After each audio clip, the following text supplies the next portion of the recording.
I just saw the film Den of Thieves 2 Pantera, I believe it's pronounced, and I thought it was a pretty fun, okay experience. I recently had to watch the first Den of Thieves because I've always wanted to really watch it and I never really had a chance to. I thought it was pretty fun, pretty cool, a lot of great moments with the characters. Overall, I probably give it around a 7.5, maybe an 8.5. But with this film, I just expected it to just at least be fun and entertaining and badass at the very least. It is directed by the same guy who did the first one, Christian Budgegast, who made other films like London Has Fallen and Plane. So I kind of knew what to expect coming into this new film, but overall, I think I still liked what I saw. It wasn't anything too bad.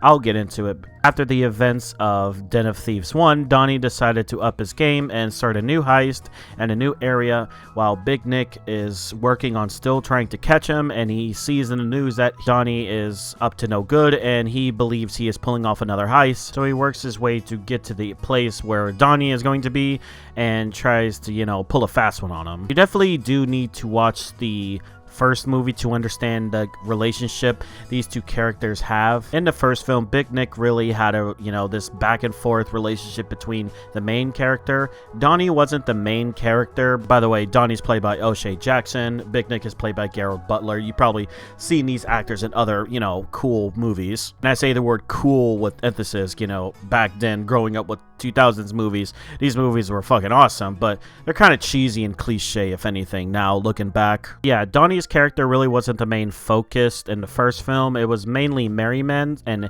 his whole back and forth with Big Nick. But plot twist, Donnie pulled a fast one on everyone and he was planning on screwing everyone over eventually. As far as the acting in this new film, I thought it was pretty okay. It didn't really stand out that much, but I will say the performances done by Gerard Butler and O'Shea Jackson Jr. was done really well. There were some moments where they talked to each other. It definitely felt genuine and real, and I could definitely relate to it. Other performances was kind of fine, pretty okay. Nothing really stood out, to be perfectly honest. In fact, I'm probably going to mention this a lot. The relationship between Big Nick and Donnie is kind of similar to Brian and Dominic Toretto in the Fast and the Furious franchises. In fact, they even have similar roles in their story where Brian and Big Nick plays these cops who want to go bad and befriends this criminal mastermind. Well, I guess Dominic wasn't really a mastermind, but he was still a criminal. So these two are definitely similar in that way, and I really hope in the future Den of Thieves doesn't become a Fast and the Furious clone. It kind of is that way, but I just hope they don't go too far into it. I like that these two movies are grounded and it's more realistic. It's not, fucking crazy with cars flying everywhere and people jumping off of buildings and skyscrapers and all that. But with this film, it also wasn't very actiony as the first one. They actually did things a bit differently, where Den of Thieves 1 had this master heist that they were planning, and like the whole second plot, half of the movie was of that plot, and it's similar here in this film. But the heist is more stealth-based and way more sneaky and more calculated, more planned. There isn't that much action in this film, to be perfectly honest. In fact, it doesn't really even kick up until the last 20 minutes of the film, which is kind of a shame. There are moments in this film that really just have characters talking to each other, and there is these important moments that needs to be established so the heist makes more sense. But it is a shame we didn't have as much action as the first film.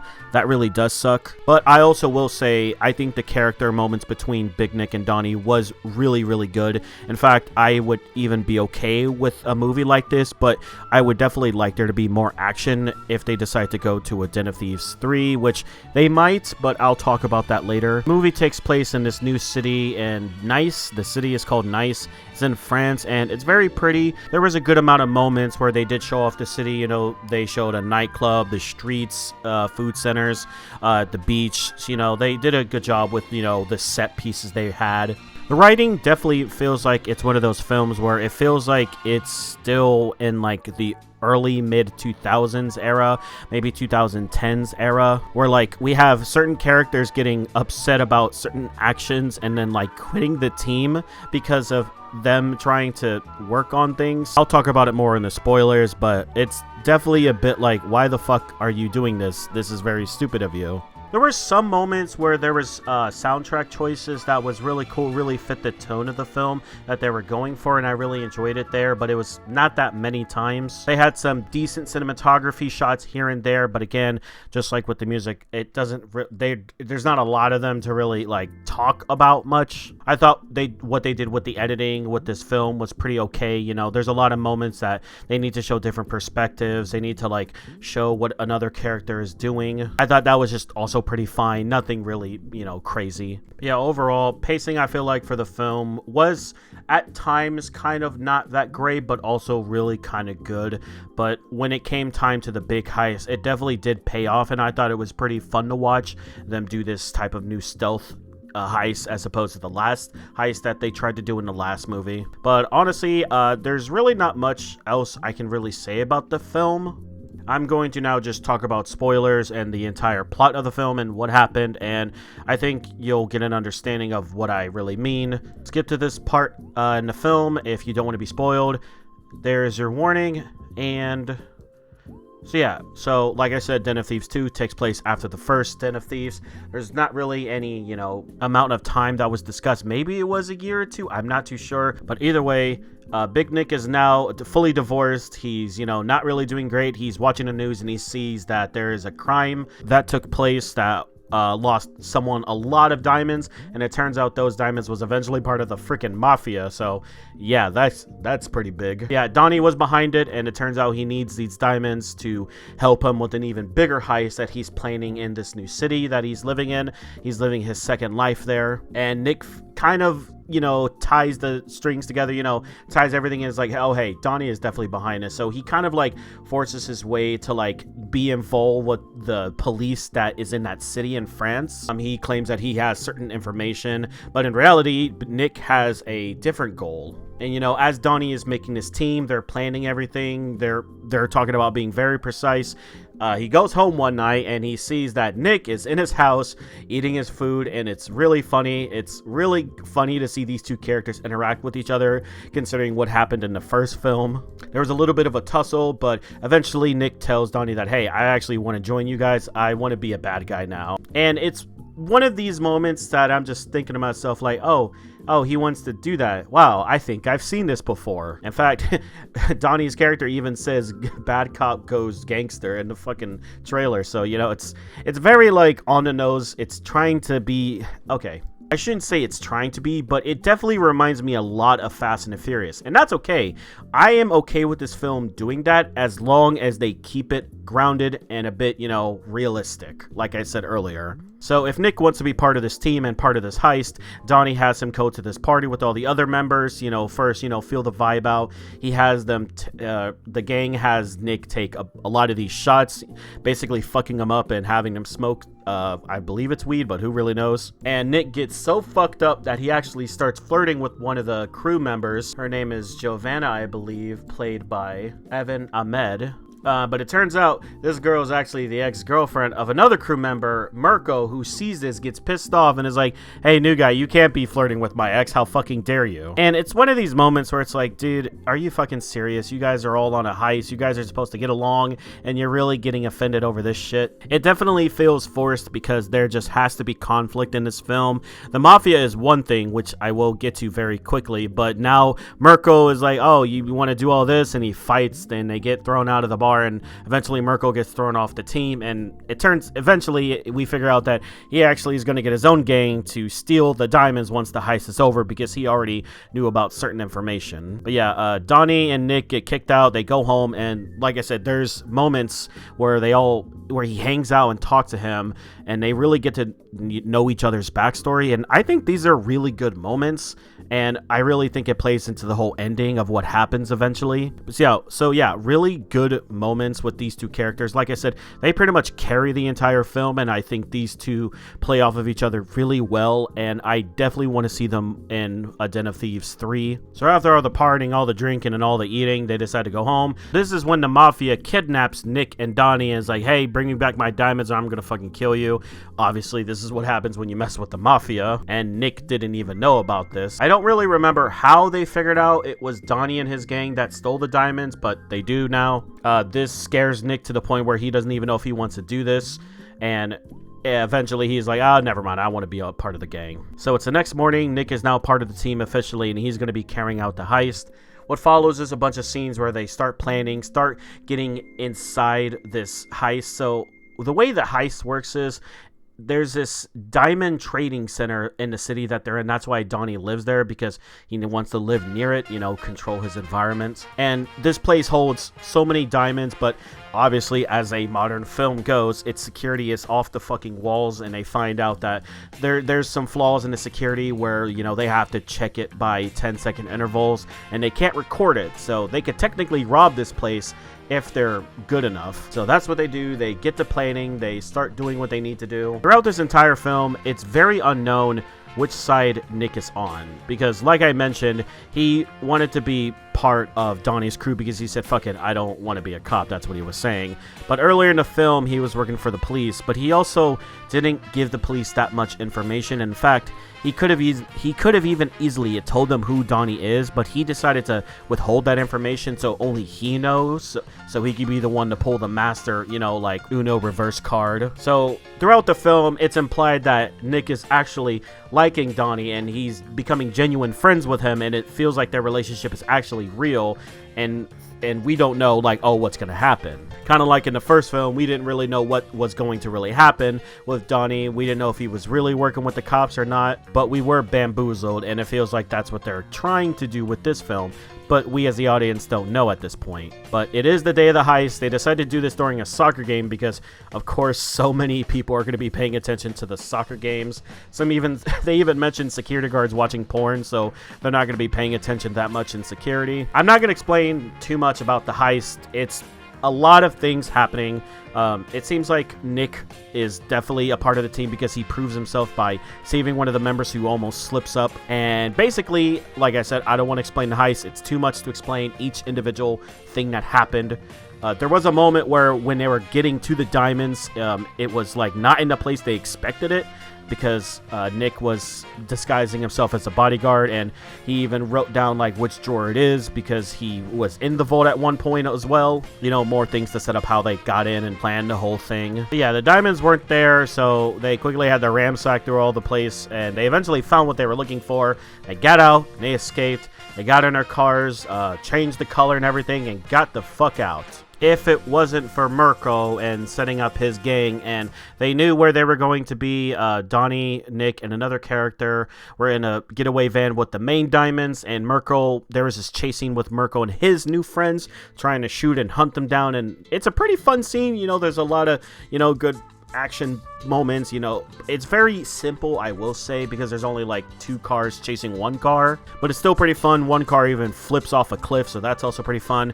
But eventually they take so much damage in the car, they get out because they're like, oh fuck, we're gonna die, and it seems like they're gonna surrender, and Mirko's pointing their guns at them, and they're like, all right, give us the diamonds. And then out of nowhere, the fucking mafia shows up and kills Mirko and his people, and they're like, ah, I see you got my diamonds back. The deed is done. Take this car and go. And they clean up the evidence and they get out. And throughout the film, this bank was like talking about how, oh, no one's ever going to rob us. And then there was this fun moment where like, oh, they robbed us. So, you know, the gang is done. The mission's complete. Everyone's there. Everyone's having dinner at this new house. Seems cool and all. Nick is now officially part of the gang. And they get arrested as everyone literally expected. There was a moment in the movie where Nick went to church and saw the cop, and the cop, like the head of police in this, you know, that was in charge of this operation of catching Donnie. You saw him in church, and the cop chief had to remind him, hey, you're still on our team, right? Just making sure, how's the whole, you know, undercover work going? And, you know, now we know Nick was really, you know, playing them the whole fucking time. There was even a moment where Nick's love interest character, Joanna, was like, hey, don't fuck me over. Don't fuck all of us over. But he did. He did it. And it's very similar to the first film where it's like, oh, now he's the one who's getting the comeuppance. And that's a little upsetting because I really wanted this film to just not repeat the things from the first film. But the movie's not over yet. Nick pretends to be arrested, but he goes around the corner and it turns out, oh yeah, you're fine, you're undercover, nothing's gonna happen to you. And Donnie sees Nick not being arrested and he gives him the biggest death stare ever. Eventually, Donnie is sent to like prison or someplace in jail. and he gets like a call from Nick, who takes this opportunity to literally roast him and BM him in front of his face. Donnie, sitting there, you know, feeling very salty about the whole situation, is basically telling him, fuck you, you're a piece of shit. And Nick the whole time is just happy that he finally got his W. But then Nick gives Donnie a little cryptic message about being on the left. At least I'm pretty sure that's what he said. So he tells him this, he leaves, he tells Donnie, I'll be seeing you later. I'm pretty sure, I don't really know. So Donnie is off on the bus to go to another prison center, and eventually the bus and the cops that are escorting him get attacked and raided by these helicopters, who we eventually find out that they're part of the mafia. They stop the buses and they break open the bus and kidnap Donnie, and they take him far away. And it turns out Donnie has been recruited by the mafia to work on a new job.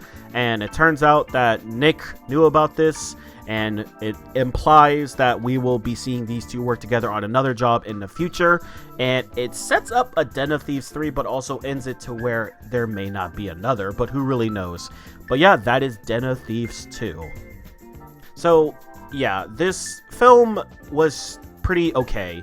You know, when I first watched it, there was a lot of very cool moments, but nothing really impactful. I thought it was very fun to watch, but a lot of stuff was also repeating things from the first film.